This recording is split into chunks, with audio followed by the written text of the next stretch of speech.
why you're not yourself anymore. By the time you finish this video, a lot of you will be gone. What is that supposed to mean? So much so that the person who clicked on it will no longer exist, and the version of you that remains will have no way to prove they're the same person. Damn. Because you're being constantly replaced piece by piece, and at no point do you become someone else, yet at no point do you stay the same either, which is why you're the ship of Theseus. If you don't know what story that is, Theseus was a legendary hero who owned a ship. He sailed it on adventures So every time I do something, I become someone else? Or what's going on here? for years, and during that time, the wooden planks would rot from seawater and weather. Whenever a plank rotted, the crew would remove it and replace it with a fresh one. Eventually, after enough trips across enough years, every single piece of that ship had been replaced. The Greek historian Plutarch documented this in his work Life of Theseus around 75 AD. His question That is a damn. was, is it still the same That ship? is a long time. Some people's instinct is to say yes. It sailed continuously and it maintained its function. It never stopped being Theseus's ship. The identity persisted even though the materials have changed. Some would say the moment 51% of it has been replaced, it's no longer the same. But there's no clean answer. The ship exists in this strange in-between state where it's both the same and completely different. Bro, this video is like deep. And in a way, you are that ship. When people think about what makes them who they are, they usually point to surface level things. Your name, your nationality, your age, and those things true. rarely change. You still carry They the same don't. name They you like. always have. Yeah, they don't change You're at all still unless from you the same legally place, change your and name. your passport will say the same thing it said 5 years ago. But you are way more than that. Those things tell you close to nothing about your personality, your thoughts, and your experiences. Two people can share a name and be completely different. Your nationality was an accident of geography, and your birth date was one of time. Those are just administrative facts about you. I mean, yeah. True. What Dude, this video is like I said, really deep. actually makes you who you are is everything beneath those surface labels. Your body, your memories, your beliefs, your personality, the subjective experience of being alive inside your head. And all of that is constantly changing. Damn. I did not even think about it like that. And speaking of change, if you watched this channel before, you probably noticed that the voice is different. That's because this is my real voice. Not the AI one I used to have. I promised that the moment I made enough, I'd invest into a proper mic and do this myself. And thanks to you, Damn. that finally happened. So let me know in the comments if you prefer this, Or the AI one. because we can always switch back. Either way, Let's thanks get, for like, being a his part of real the reason voice. this was possible. Anyways, physically, you don't look the same as you did 5 years ago. Yeah. Maybe you started working out and built muscle, or you have stopped working out and lost it. Maybe you dress differently now, your face aged, you gained I definitely dress differently.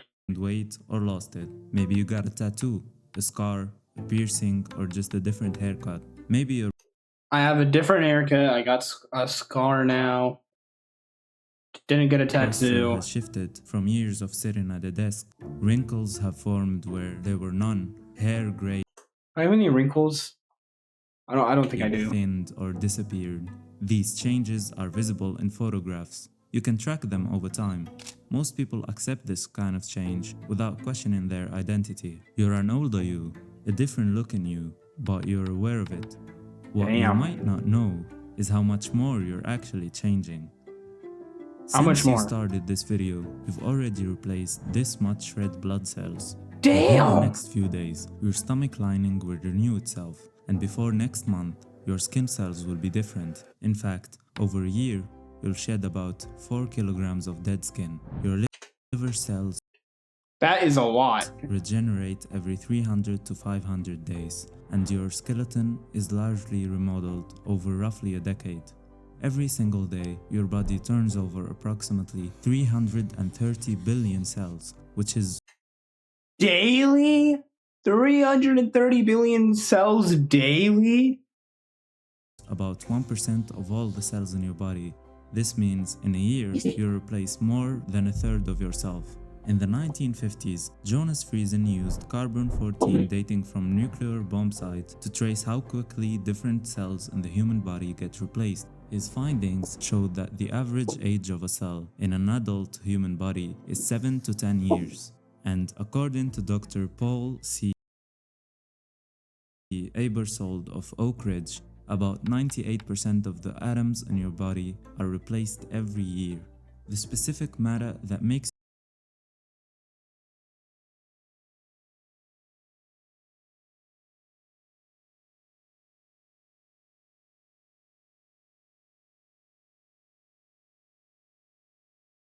Dude, you up right now, that is a the lot of carbon, cells. the hydrogen, oxygen, nitrogen will be scattered across the planet in a few years, exhaled, sweated out, and flushed away as waste.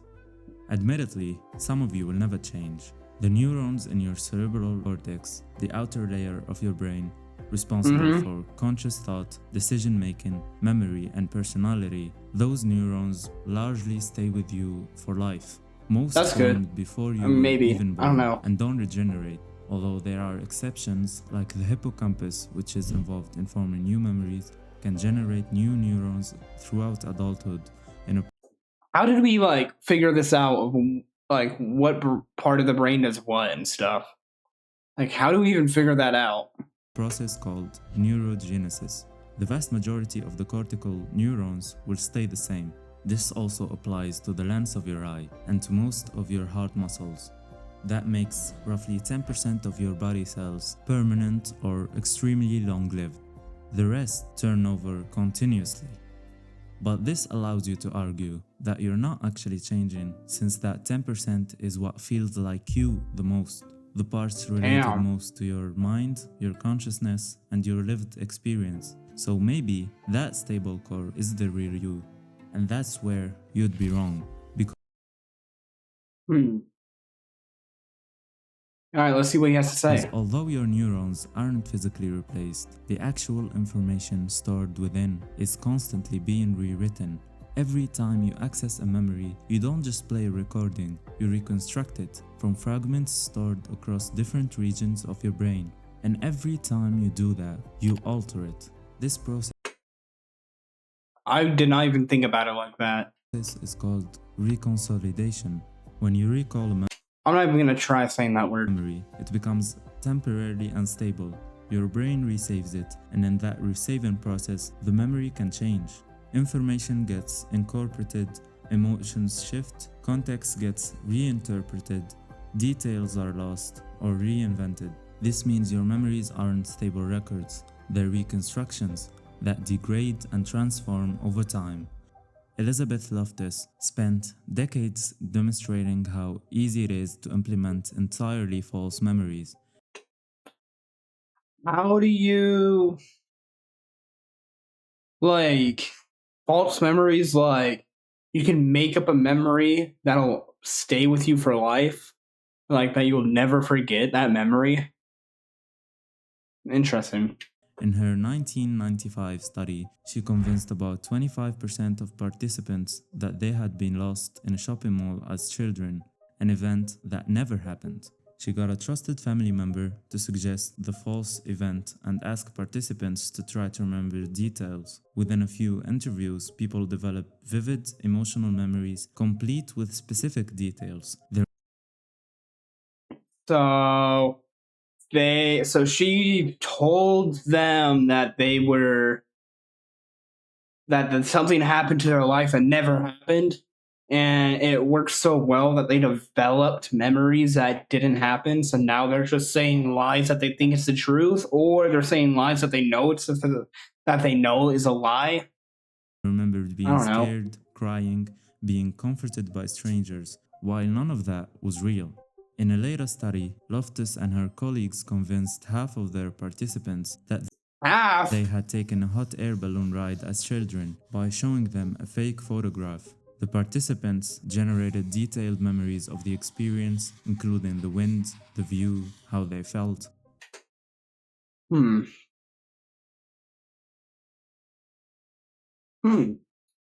That's like Damn. It's that easy? all Okay. of which were false, because memory isn't about preserving truth. It's about constructing a coherent narrative that makes sense of your past. And that construction changes every time you access it. So even though your neurons stay mostly the same, the information they store doesn't. The patterns of connection between neurons are being constantly strengthened, weakened, created, and eliminated based on your experiences. This is neuroplasticity, your brain's ability to physically change in response to what you think and do. Bogdan Draginsky showed this in how London taxi drivers who spent years memorizing the city streets have larger hippocampi than average. The region of their brain responsible for spatial memory physically grew from use. I mean, with the taxi driver thing, I feel like if you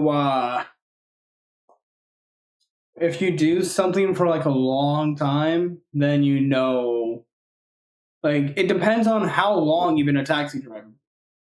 Like, if you just became a taxi driver, you're not going to know where everything is. If you've been a taxi driver for like years, or like even if you lived in the city for years, you know where you're going without a GPS. So that's my When take they on that one. retired and stopped navigating, it shrank back, learning a new skill, forming a new But wait, when they retire, they don't remember the city anymore? habit. That confuses me. Even thinking a new thought changes the physical structure of your brain. But your sense of self isn't just memories, it's personality, beliefs, value, preferences, the collection of traits that makes you distinct from everyone else. And those change too, all the time. The music you loved 5 years ago might be unlistenable now. Genres that defined your teenage years feel embarrassing or boring, and artists you obsessed over seem shallow. You moved on to different sounds that resonate with a different version of you. Your political views might have shifted. Opinions you held with certainty now seem naive or wrong. Friendships that felt essential became distant, and relationships that defined you ended. Yeah, that I know where that's Rodica going. Damian and Brent Roberts published a comprehensive study in 2015 analyzing decades of research on personality change. They found that all 5 major personality traits, openness to experience, consciousness, extraversion, agreeableness, and neuroticism, change throughout the lifespan. The changes are most dramatic in young adulthood, but continue into old age as well. You don't solidify into a fixed personality, you'll keep changing, yet you assume you won't. Jordi Koibag, a researcher at Harvard, ran an experiment where he surveyed more than 19,000 people How do you survey that many people? between ages 18 and 68. Participants rated how much their personality, values, and preferences had changed over the past 10 years, Oh, everyone's gonna say it changed. and then predicted how much they would change in the next 10 years. They'll say it'll change, or they'll say I don't know. Across all ages, people recognized substantial change in the past, but didn't predict much in the future. Everyone thinks they've finished becoming who they are. Which that's not true. Every day, I feel like every day you change yourself. Every day you're gonna act different. Everyone is wrong. The person you were 5 years ago disagree with the current you about major life decisions, who to Yeah. date, what job to pursue. The person you'll be 5 years from now will look at the current you the same way, with distance, confusion, maybe even embarrassment. This creates a paradox that the ancient Greeks identified in a different context, the paradox of the heap. If you have a heap of sand and you remove one grain, it's still a heap. Remove another grain, it's still a heap. Continue removing grains, one at a time. At exactly what point does it stop becoming a heap? There's no clear boundary. No single grain makes the difference between heap and not heap. Change one cell, replace one memory, shift one belief, alter one preference. You're still you, but Damn. Now that is deep. keep changing piece by piece, and eventually you're someone completely different. There was no moment where you stopped being the old you and became the new you. No exact threshold was crossed. The transition was slow and invisible, which brings us back to Theseus and his ship. Plutarch didn't stop at asking whether the fully replaced ship was still the same ship. He added a thought experiment. If the crew kept every original piece they replaced, and after the voyage ended, they took all the old planks and used them to reconstruct the original configuration. Now there are two ships, one that sailed continuously but has all new parts, one that has all the original ones but was recently assembled. Which one is the real ship of Theseus? B. Both have legitimate claims. One holds the history, while one holds the materials. In the same way, your body sheds cells constantly. The atoms that used to be part of you leave and disperse into the environment. Theoretically, if you collected every atom that was ever part of your body and reassembled them in the right configuration, you'd have a physical copy made entirely of your original matter. Meanwhile, So it's a copy of me, but it's not me, even though you have everything of me on that body, is what I'm getting? current you is made almost entirely of atoms that were never part of your childhood body. Which one is really you? The continuous pattern that's been alive the whole time That but is a uses deep different question. matter, or the reconstruction made from your original components? The question seems much easier to answer, but it reveals that identity can't be about matter. Matter is interchangeable. What makes you you has to be something else. It can't be pattern and information encoded in you right now as well, because those aren't stable either. Your neural connection reorganize, your memories are unreliable and changing, your personality develops, and your beliefs evolve. Thus, it can't be any of those as well. So what's left? Maybe nothing. Maybe there is no stable self or a definitive you to begin with. Buddhism has the term anatta, usually translated as no self or non-self. The concept is that there is no permanent, unchanging essence that makes you who you are. Damn. I don't even know what to say to that. What you call yourself is actually 5 aggregates: form, sensation, perception, mental formation, and consciousness, all of which are impermanent and constantly changing. The self is a convention. The Greek philosopher Heraclitus made a similar observation. He said, "You can't step in the same river twice because it's not the same river and you're not the same person." You can't step in the same river twice because it's not the same river and you are not the same person. Yeah. With the concept of this video, that's true. But interesting. The river is a flow of water, not any particular water molecules. Yeah. And you're the flow of experience, not any particular physical or mental state. I think it's because the water is always changing and you're always changing. Modern Is what this neuroscience video supports says. this, as there Or the is video no is saying. location in the brain where you reside. Consciousness emerges from distributed activity across many regions working together. Your sense of being a unified, continuous person is something your brain constructs to make navigation through life manageable. Thomas Metzinger, a German philosopher and neuroscientist, argues in his book that the self is what he calls a phenomenal self-model. Your brain creates a model of a continuous unified self, and because that model operates transparently, meaning you're not aware of the construction process, you experience it as real, but it's a representation, not the thing itself. This means that the unified you is optional architecture, a useful configuration, but not the only possible one.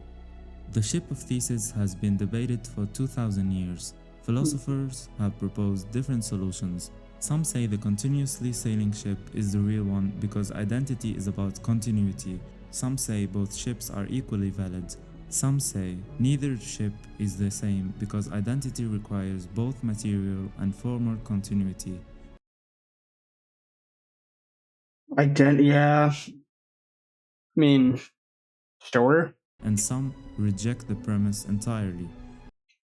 Damn. and argue that sameness isn't a meaningful concept for objects that change. Sameness isn't a meaningful concept for objects that change. So there's no consensus. That is like, that quote. Woo. The paradox remains unresolved, and your identity is the same paradox. You're both the same person you've always been and someone completely different. You're continuous and replaced. So, you're the same person, but you're completely different. It says you're continuous and replaced. Persistent and impermanent. The question has no answer because it's built on a false assumption that So, we can't figure out if that's true or false. Is what I'm hearing? there is a clear definable thing called you that either stays the same or changes. No one can definitely say Yeah, you whether either you're stay still the same or person change. or whether it's still the same ship. The question will stay open. But the ship doesn't care. It keeps on sailing, and so do you. Damn. Holy video. That was like one of the deepest videos I've ever seen. Holy.